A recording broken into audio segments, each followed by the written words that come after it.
25, calculer ce déterminant-là. Plusieurs choses à remarquer, on peut faire des calculs assez brutaux, certains d'entre vous me l'ont proposé, et on peut s'en sortir même correctement, réussir à trouver les bonnes factorisations. L'idée c'est de faire évidemment au maximum des factorisations en utilisant les propriétés du déterminant.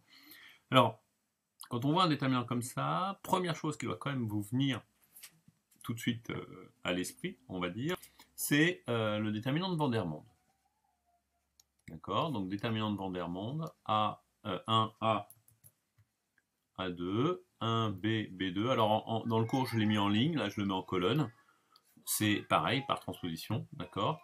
Et celui-là on sait qu'il vaut C-B, facteur de C-A, facteur de B-A. C'est-à-dire tous les produits 2 à 2 avec, là par rapport au cours, hein, c'est comme si j'avais pris A3 égale C, A2 égale B, A1 égale A. On fait tous les produits 2 à 2 distincts. D'accord. Alors là, on voit qu'on va avoir un Vandermonde un petit peu traficoté, puisque j'ai plutôt des choses qui ressemblent à ça.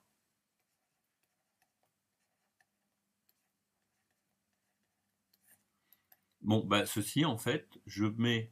Alors, encore une fois, si je remplace la colonne 1 par 1 sur A, dans le cas où A est non nul, fois la colonne 1, ça fait que j'envoie mon déterminant sur 1, A, A2, le reste n'a pas changé, B, etc. D'accord.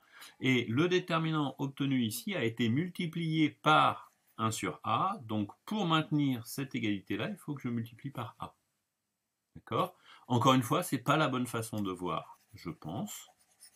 Beaucoup plus simplement, le déterminant est linéaire par rapport à chacune des colonnes, donc je peux mettre A en facteur dans ma première colonne, sur mon vecteur colonne A point, A, A2, A3.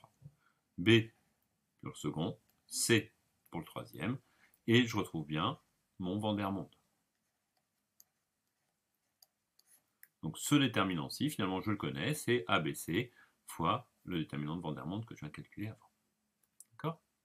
Alors, retour à ce déterminant-là, je vois que ce déterminant, finalement, ça ressemble quand même assez fortement à le déterminant précédent. Alors, une des façons de le voir, encore une fois, c'est pas la seule, je peux faire des opérations sur les lignes et les colonnes pour simplifier l'affaire, mais c'est d'utiliser la linéarité. Donc, j'ai du A, A2, A3, B plus C, j'y touche pas, B2 plus C2, j'y touche pas, B3 plus C3, j'y touche pas, A plus C, j'y touche pas, A2 plus C2, j'y touche pas, A3 plus C3, plus, donc là j'ai utilisé le fait que ma première colonne, je l'ai décomposée en C1' plus C1 seconde.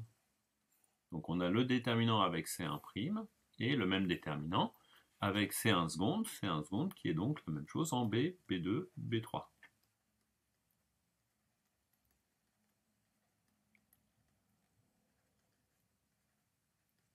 Alors avec un petit peu d'habitude et d'expérience, en fait, on pourrait développer complètement notre déterminant par rapport à chacune des colonnes comme ça, et on verrait apparaître, dès qu'on a 2 fois un A qui apparaît, c'est nul, etc. D'accord?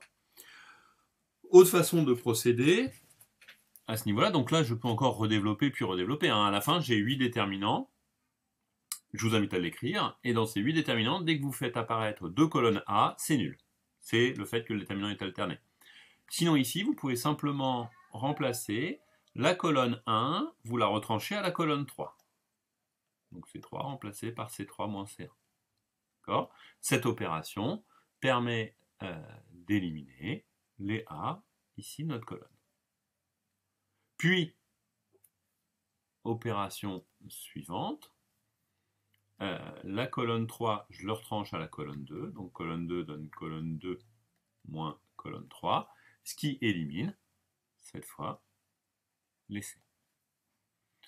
D'où le Vandermonde que j'ai calculé tout à l'heure. Et évidemment, on peut faire la même chose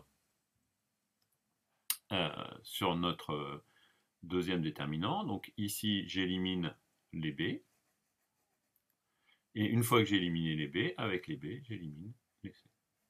Alors attention, j'ai une permutation de colonne ABC. Il va falloir, et ça revient à mon calculer la signature de la permutation, me ramener au précédent. En fait, la permutation qui envoie que je pourrais calculer derrière. Donc on va faire ici tranquillement hein, ce qu'on vous demande. Vous échangez les deux, donc vous allez multiplier par moins 1, puis on rééchange les deux, on multiplie par moins 1, et donc avec une signature de 1, on est bien ramené à ABC. D'accord? Je vous laisse regarder qu'en fait, sigma, c'était l'application qui a... pardon, B, on l'envoyait sur A, C, on l'envoyait sur B, et puis A est envoyé sur C. Si je ne dis pas de bêtises. Voilà. Et donc on a un cycle, un 3 cycles, un 3 cycles, et donc de signature 1, plus 1. D'où l'unité. Et on obtient donc bien 2 fois l'espèce de Vandermonde dans lequel on a factorisé par ABC de tout à l'heure, c'est-à-dire 2ABC, facteur 2, C moins B, C moins A, B moins A. Et évidemment, ce même calcul pourrait se faire dimension 4, 5 ou 6, où on n'aurait pas réellement plus de difficultés.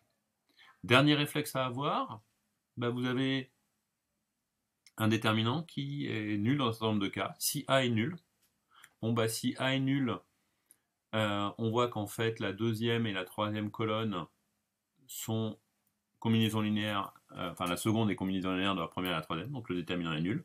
Pareil, si B est nul, c'est nul. On a bien un lien de permutation circulaire entre A, B et C. Ensuite, si jamais A est égal à B, si A est égal à B, on voit que les deuxième et troisième colonnes sont égales, donc le déterminant est nul. De même si C égale B ou si C égale A. Donc ça nous donne une cohérence de notre résultat par rapport à ce qui était donné.